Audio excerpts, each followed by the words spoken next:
Mark, did this thing about offices come up between Joel and Richard in your presence when you were working with him? No, not at all. I mean, Joel was very submissive when he was with Dick. Yeah. And Dick would make fun of Joel, and Joel would self-flagellate, and it was it was an interesting dynamic, which You ultimately know, went somewhere. And entertaining. Yeah, very entertaining.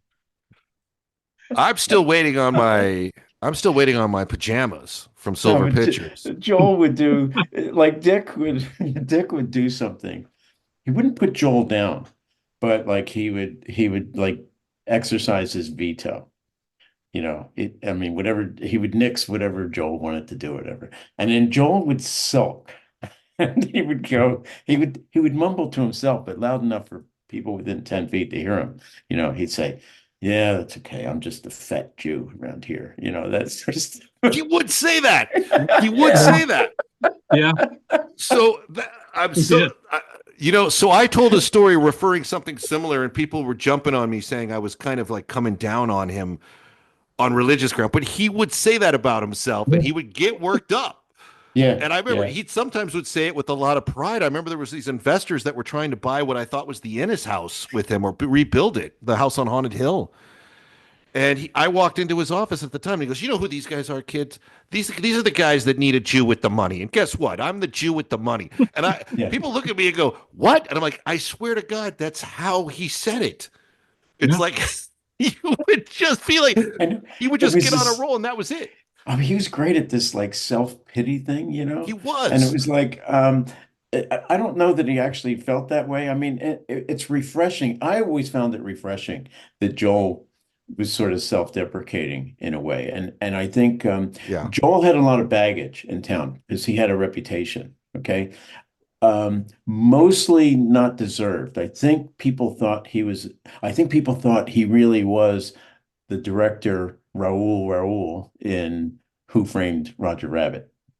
Okay. I, Yeah. I Well, think that's where people got that idea that Joel kind of was like that. yeah. But Joel was actually very funny too. And Dick had this air of authority about him. I mean, it really did. Yeah. And I mean, it served him well also to have that booming voice, a That's what I was voice going to even say. a voice even more booming and authoritative than Clark Gable's. I mean, Dick and Bill Young had the same voice. I mean, if you heard them in the hallway, you might think one was the other. Maybe. In Joel's defense, I got to say one story. During Assassins, we were on the mixing stage and playing back a reel, and Dick signed off on it, and Joel said, wait a minute, it's a half frame out of sync." And Dick, of course, started making fun of Joel, and the mixers went back, and sure enough, the reel was a half frame out of sync, and Joel caught it, and so he knew his stuff. He did. He did. NMOSD is a disease that can blind you, paralyze you, or kill you. But the good news is doctors seem to think they're very close to a cure. They also seem to think that a cure for NMOSD will be a cure for cancer. So that's a two for one that I can't ignore. And if you're like me, you would donate today to the Gotti Jackson Foundation. My name is Steve Surgic, and I approve this message.